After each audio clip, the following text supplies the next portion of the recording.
Kini kita akan mendengarkan firman Tuhan. Marilah kita berdoa.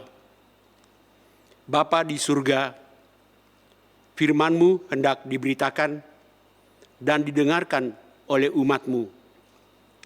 Urapi kami semua dengan kuasa Roh Kudus-Mu, hamba-Mu yang akan menyampaikannya. Biarlah Roh Kudus menuntun hamba-Mu ini, agar hamba-Mu dapat menyampaikan firman-Mu menurut pengajaran-Mu sendiri, sesuai dengan Alkitab, dengan hikmat dan kuasa dari Roh Kudus sendiri. Urapi umat-Mu yang membaca dan mendengarkannya dari rumah masing-masing. Biarlah Roh Kudus menuntun tiap orang untuk menerima pengajaran firman-Mu dengan rendah hati, dengan taat, dan memeliharanya dengan cara merenungkannya siang dan malam dan memberlakukannya setiap hari dalam hidup. Supaya kami semua berbahagia. Sebab yang berbahagia ialah mereka yang mendengar firman Allah dan memeliharanya. Bersabdalah ya Tuhan, kami siap mendengarkannya. Dalam Kristus Tuhan kami berdoa. Amin. Saudara-saudara yang dikasihi Tuhan Yesus Kristus, firman Tuhan yang akan diberitakan pada hari ini berdasar pada Mazmur 123. Mazmur 123. Kepadamu aku melayangkan mataku, ya Engkau yang bersemayam di surga. Lihat, seperti mata para hamba laki-laki memandang kepada tangan tuannya, seperti mata hamba perempuan memandang kepada tangan nyonyanya. Demikianlah mata kita memandang kepada Tuhan Allah kita, sampai Ia mengasihani kita. Kasihanilah kami ya Tuhan, kasihanilah kami, sebab kami sudah cukup kenyang dengan penghinaan. Jiwa kami sudah cukup kenyang dengan olok-olok orang-orang yang merasa aman, dengan penghinaan orang-orang yang sombong. Demikianlah pembacaan Alkitab. Yang disebut berbahagia ialah mereka yang mendengarkan firman Allah dan memeliharanya dalam hidupnya. Haleluya.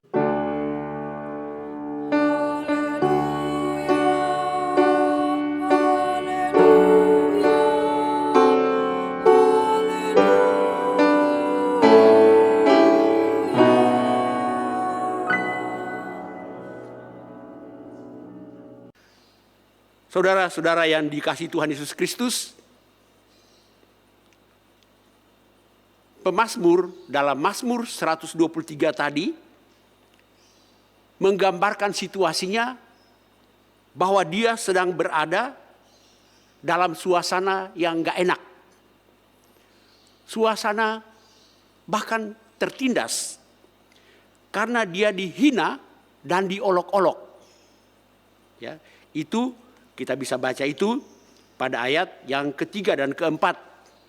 Kasihanilah kami ya Tuhan, kasihanilah kami. Sebab kami sudah cukup kenyang dengan penghinaan. Jiwa kami sudah cukup kenyang dengan olok-olok orang-orang yang merasa aman. Dengan penghinaan orang-orang yang sombong. Jadi pemazmur ini berada pada situasi di mana dia dihina dan diolok-olok. Bahkan bukan cuma dia sendiri yang merasa dihina dan diolok-olok. Tapi dia solider, menyatu dengan semua orang yang dihina dan diolok-olok. Itu terlihat dari kata ganti yang dia pakai. Di ayat yang satu dia berkata, kepadamu aku melayangkan mataku. Tetapi pada ayat yang ketiga dan keempat, dia memakai kata kita dan kami. Lihat, seperti mata para hamba laki-laki memandang kepada tangan tuannya, seperti mata hamba perempuan memandang kepada tangan nyonyanya, demikianlah mata kita memandang kepada Tuhan Allah kita, sampai Ia mengasihani kita. Kasihanilah kami ya Tuhan, kasihanilah kami, sebab kami sudah cukup kenyang dengan penghinaan. Di ayat 1 kata aku, di ayat 2 sampai ayat 4 berganti menjadi kata kita dan kami. Itu berarti bahwa pemazmur ini tidak hanya mewakili dirinya sendiri yang dihina dan diolok-olok, tapi pemazmur ini sekaligus mewakili dan solider menyatu dengan semua orang yang dihina dan diolok-olok. Dalam mazmur ini ada dua kelompok orang yang menghina dan mengolok-olok dia. Pertama adalah orang-orang yang merasa aman. Orang-orang yang merasa aman adalah orang-orang yang merasa mapan. Dan biasanya orang-orang yang sudah merasa mapan itu godaan terbesarnya adalah melecehkan dan meremehkan orang-orang yang tidak aman. Orang-orang kecil, orang-orang yang terpinggirkan. Dan golongan kedua adalah orang-orang yang sombong. Orang-orang yang sombong adalah orang-orang yang tinggi hati. Orang-orang yang merasa super, merasa hebat. Mungkin karena kedudukan, mungkin karena sukses dalam hal kehidupan sosial ekonomi. Dan orang-orang yang mapan dan orang-orang yang merasa super, merasa hebat itu cenderung untuk melecehkan, meremehkan orang-orang yang kecil, orang-orang yang terpinggirkan. Dan rupanya inilah yang dialami oleh pemazmur. Bahkan dia katakan, kami sudah kenyang. Rupanya penghinaan dan olok-olok itu begitu banyak sampai dia menyebut sampai 2 kali. Kami sudah kenyang dengan penghinaan dan olok-olok itu. Nah, dalam situasi seperti itu, apa yang dia perbuat? Di dalam ayat 1 dikatakan bahwa matanya memandang kepada Tuhan. Dengan ini dia hendak menyatakan bahwa satu-satunya pengharapan dia adalah pada Tuhan. Matanya hanya memandang kepada Tuhan. Dikatakan dia mengarahkan matanya kepada Tuhan yang di surga. Hal mengarahkan mata kepada Tuhan yang di surga itu digambarkannya dengan gambaran hamba-hamba laki-laki yang memandang kepada tangan tuannya. Dan hamba-hamba perempuan yang memandang kepada tangan nyonyanya. Ini adalah gambaran pada zaman perbudakan. Pada zaman perbudakan ada budak-budak dalam rumah yang melayani tuan dan nyonyanya. Dan budak-budak itu, hamba-hamba itu tidak tahu kapan tuannya akan memberikan perintah atau kapan tuannya akan memberikan sesuatu. Karena itu ketika mereka menghadap kepada tuannya itu, mata mereka hanya fokus pada tangan tuannya atau tangan nyonyanya. Ketika tangan tuan atau nyonyanya itu memberi tanda untuk melakukan sesuatu, maka dia langsung meresponinya. Itulah gambaran yang dipakai oleh pemazmur ini untuk menggambarkan bagaimana dia mengarahkan pandangannya kepada Tuhan. Dia mengarahkan pandangannya kepada Tuhan seperti seorang hamba laki-laki mengarahkan pandangannya kepada tangan tuannya, supaya ketika tuannya memberi tanda untuk melakukan sesuatu, maka atau memberikan sesuatu kepadanya, dia langsung meresponinya. Atau seorang hamba perempuan yang melayani nyonyanya, matanya hanya tertuju kepada tangan nyonyanya, sehingga ketika tangan nyonyanya memberi tanda untuk melakukan sesuatu atau memberikan sesuatu kepadanya, dia langsung meresponinya.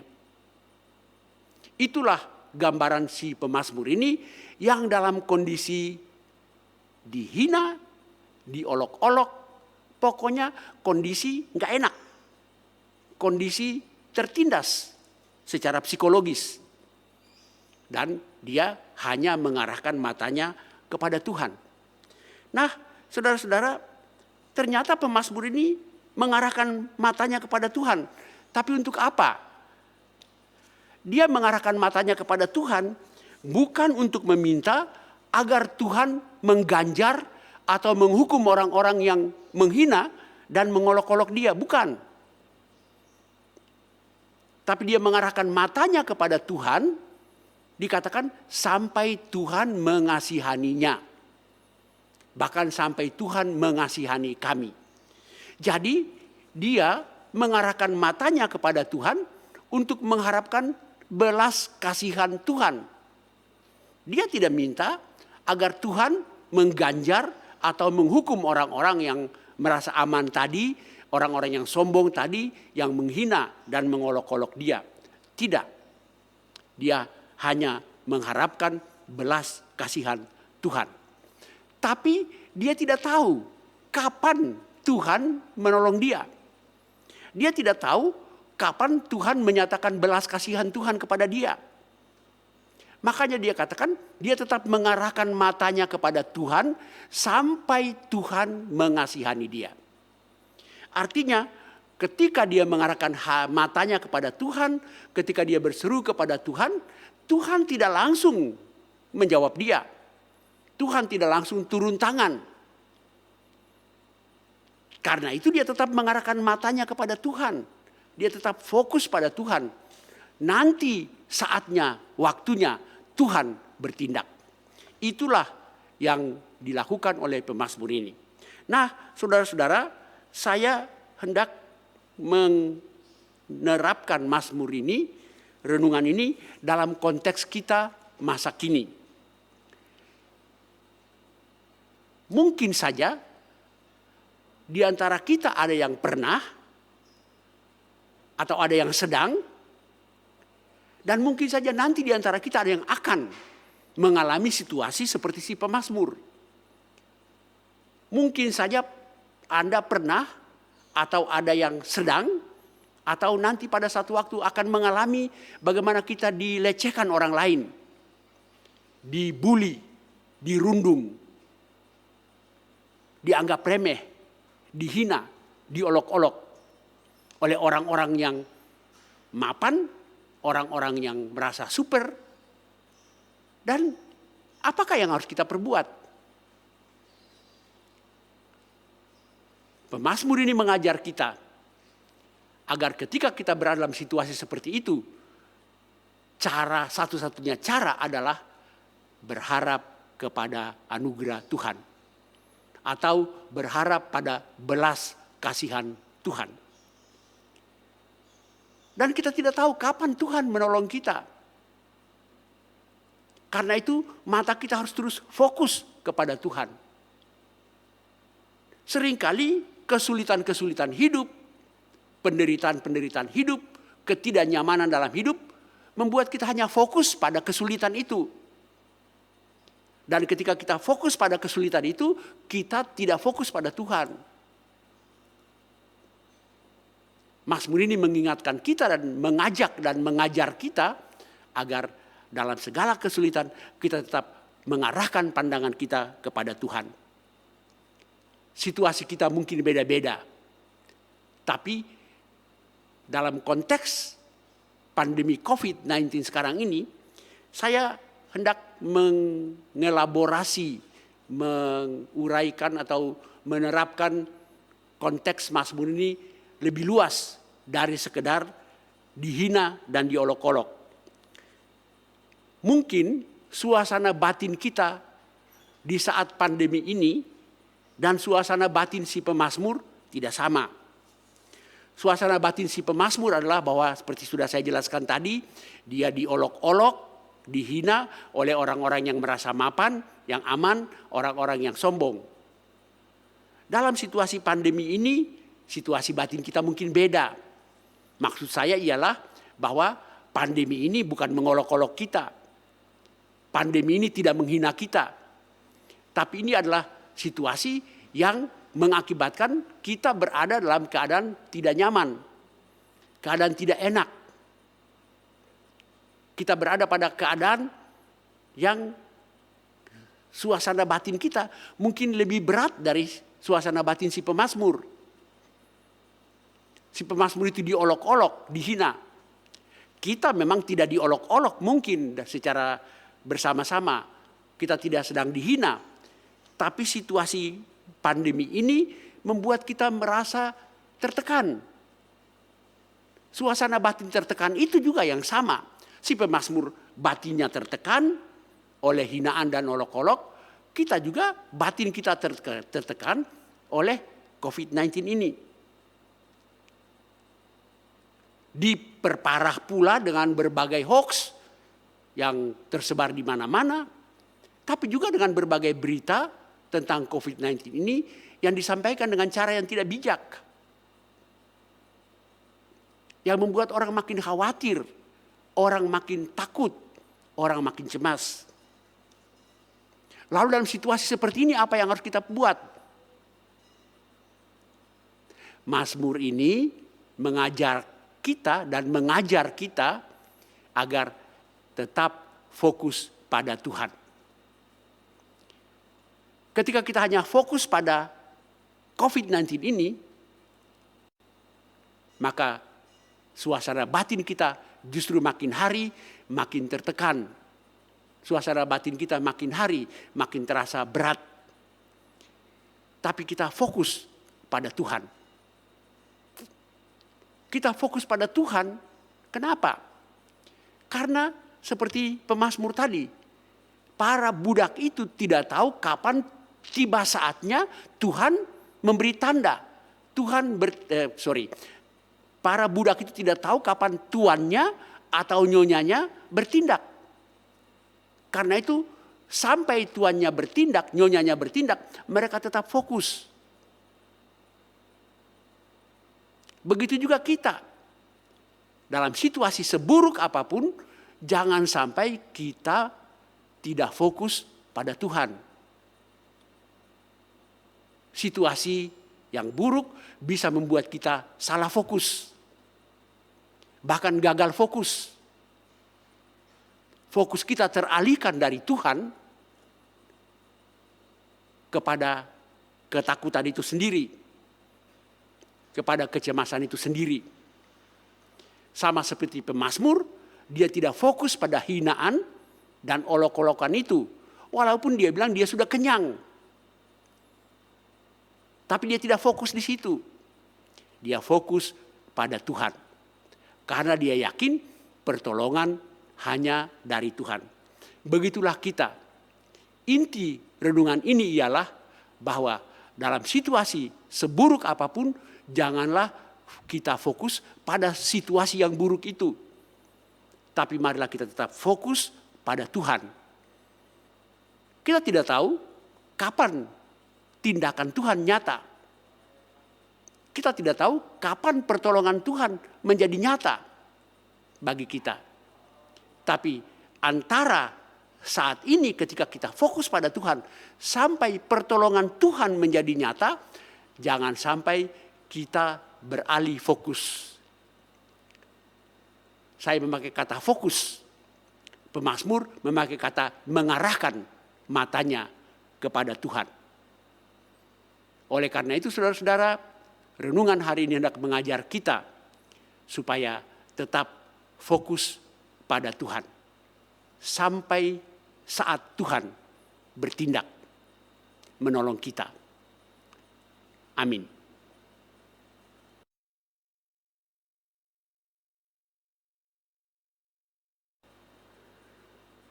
Kita berdoa. Bapa di surga, kami bersyukur untuk firman-Mu yang mengingatkan kami agar kami tetap fokus pada Tuhan. Seburuk apapun situasi kami diingatkan agar situasi yang buruk itu tidak mengalihkan pandangan mata batin kami kepada Tuhan. Melainkan kami tetap mengarahkan mata hati kami kepada Tuhan. Kami tetap fokus pada Tuhan. Karena itu ya Tuhan kami mohon, berikanlah kepada kami konsentrasi iman, kesabaran, dan pengharapan untuk tetap memandang kepada-Mu sampai pertolongan-Mu menjadi nyata. Kami berdoa untuk situasi kami saat ini di tengah-tengah kondisi pandemi COVID-19 ini yang belakangan ini makin bertambah dahsyat. Tuhan, firman-Mu mengingatkan kami agar kami tetap mengarahkan mata kami kepadamu. Tolonglah kami ya Tuhan, agar kami tidak beralih fokus, bahkan salah fokus, dan malahan gagal fokus. Melainkan kami tetap fokus kepadamu, hati kami tetap terarah kepadamu. Bapa di surga, kami bersyukur untuk segala kebaikan yang kami alami, baik kebaikan yang nyata dalam hal-hal yang positif, maupun kebaikan yang terselubung di dalam hal-hal yang menurut kami tidak baik. Tapi kami percaya di balik semuanya itu ada kebaikan Tuhan yang Tuhan sediakan bagi kami. Karena itu berikanlah kepada kami cara pandang untuk melihat bahwa apapun yang terjadi dalam hidup kami, Engkau tetap baik kepada kami. Pada hari ini kami mau bersyukur bersama-sama dengan saudara-saudara kami yang telah Tuhan tambahkan setahun usia mereka dalam pekan yang berlalu. Kami bersyukur bersama saudara kami, Bapak Franklin Worotikan, Ibu Yuke Amanda Putri, Ibu Jelistra Jurian, Ibu Yulin Kumaunang, dan anak Shalom Buanerges. Tuhan, berkatilah kiranya saudara-saudara kami ini yang telah bertambah setahun usia mereka. Kami juga bersyukur bersama-sama dengan keluarga-keluarga yang Tuhan telah tambahkan setahun usia perkawinan mereka. Biarlah mereka juga makin hidup dengan cinta kasih yang makin erat dan makin bertumbuh. Kami bersyukur untuk anak-anak yang Tuhan berikan bagi kami, anak-anak yang kami boleh asuh dan kami didik dan kami besarkan di dalam Tuhan. Kami bersyukur untuk kesehatan kami, dan karena itu kami berdoa bagi mereka yang sakit. Tuhan datang lawat dan rawat mereka dengan kasih dan kuasa Tuhan. Kami berdoa secara khusus untuk Ibu Anawati Tunardi, untuk Bapak Teo Latuihamalo, untuk Ibu Teni Latuihamalo, untuk Bapak Heri Sunardi, untuk Ibu Kesia Sumarni, untuk Bapak Bonar Frederick Purba, untuk Bapak Vence Alfred Rompas, Ibu Juliana Albertina Rompas Toar, untuk Bapak John Sihaya, untuk Bapak Ari Lengkong. Tuhan, Engkau yang kenal berat ringannya penderitaan mereka. Engkau datang, lawat mereka, rawat mereka dengan kasih dan kuasa-Mu yang menyembuhkan. Berkati segala upaya untuk perawatan mereka, dan berkati keluarga yang mendampingi dan melayani mereka. Saat ini Tuhan, kami secara khusus mau berdoa untuk saudara-saudara kami, warga sepersekutuan kami yang terkena sakit COVID-19. Baik yang isolasi mandiri maupun yang dirawat di rumah sakit. Tuhan, Engkau datang, sertailah mereka menjalani proses isolasi dan proses perawatan mereka. Cukupkanlah kiranya segala kebutuhan mereka, dan biarlah mereka boleh melewatinya sampai mereka pulih dan sembuh. Kami juga bersyukur untuk mereka yang telah sembuh setelah melewati isolasi mandiri maupun perawatan di rumah sakit. Biarlah kesembuhan mereka membuat mereka makin fokus pada Tuhan, bersama-sama dengan semua orang yang mengandalkan Tuhan. Kami berdoa secara khusus ya Bapa untuk penanggulangan COVID ini. Kami mohon Tuhan memberi hikmat kepada pemerintah kami untuk melakukan berbagai tindakan untuk menanggulangi wabah COVID-19 ini. Dan berikanlah kepada semua orang rasa tanggung jawab untuk ikut bertanggung jawab dalam penanggulangan wabah COVID-19 ini. Kami berdoa, Tuhan, berikanlah kepada kami semua anak-anak-Mu iman yang teguh, pengharapan yang teguh, agar kami tidak mudah tergoyahkan di tengah-tengah wabah ini. Kami berdoa bagi upaya pemerintah kami mengatasi dampak dari wabah ini. Dampak ekonomi, dampak politik, dampak sosial. Semoga pemerintah kami bisa mengatasinya. Dan pada waktunya pertolongan Tuhan menjadi nyata. Kami berdoa untuk gereja kami, PAUK Kelapa Gading. Berkatilah para pelayan, pendeta, majelis, PHM, komisi-komisi, majelis pertimbangan, pengawas perbendarahan, TK RUT, sekretariat, koordinator-koordinator wilayah. Kami mohon Tuhan, berikanlah kepada kami semua komitmen agar kami dapat melakukan pelayanan di gereja kami ini sebaik-baiknya dengan mempergunakan semua sarana yang ada di tengah-tengah situasi seperti sekarang ini. Kami berdoa untuk setiap jemaat di gereja kami ini. Tuhan tolong, Tuhan datang, hadirlah di tengah-tengah setiap keluarga. Tiliklah setiap keluarga dengan apapun yang menjadi beban dan pergumulan mereka. Karuniakanlah kepada mereka apapun yang mereka butuhkan. Secara khusus kami mau berdoa untuk keluarga Yosep Agustinus Ferdinand Kasodu, untuk keluarga Ibu El Prihatini, untuk keluarga Ibu Giska Meliana Gandakusuma, untuk keluarga Bapak Erik Tunaedi, untuk keluarga William Aston Manurung, dan untuk keluarga Feby Vian Nasution.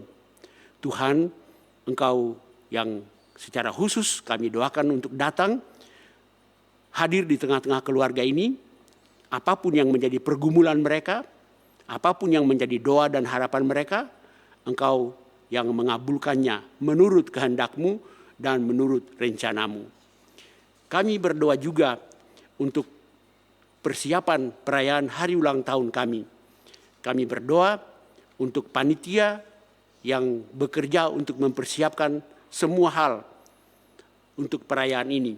Biarlah Tuhan menolong panitia ini, agar panitia ini dapat mengatur agar perayaan dan syukuran hari ulang tahun kami dapat kami selenggarakan sesuai dengan kehendak-Mu, di mana kami bersyukur untuk pemeliharaan-Mu bagi gereja kami, sehingga gereja kami nanti akan genap berusia 42 tahun.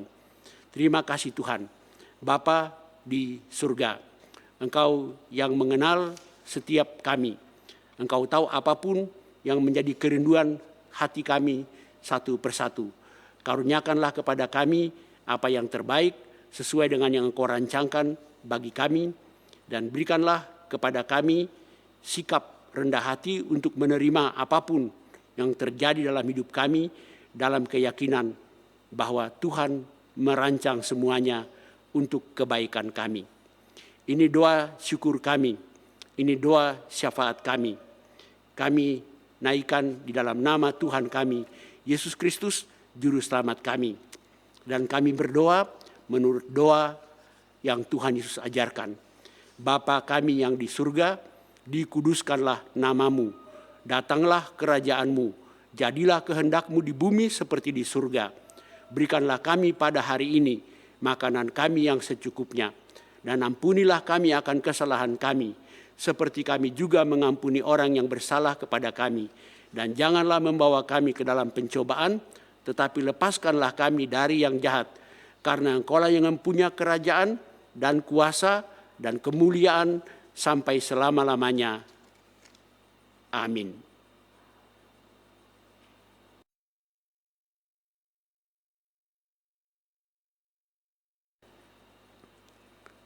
Rayakanlah hidupmu dengan terus bersaksi di tengah-tengah dunia.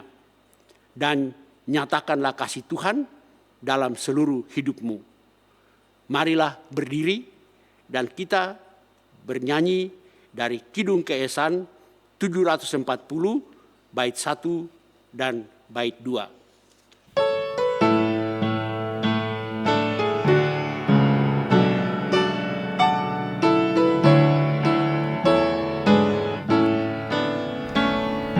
Dinyatakan nama Yesus, kau yang susah dan sedih. Nama itu menghiburmu, mana saja kau pergi. Indahlah namanya, pengharapan dunia. Namanya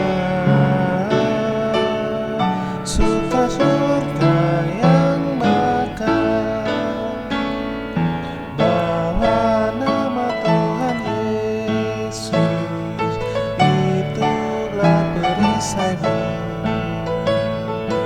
Bila datang pencobaan, itu yang menolongmu.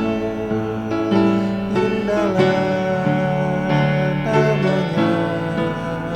pengharapan dunia. Indahlah namanya, suka surga yang bakal.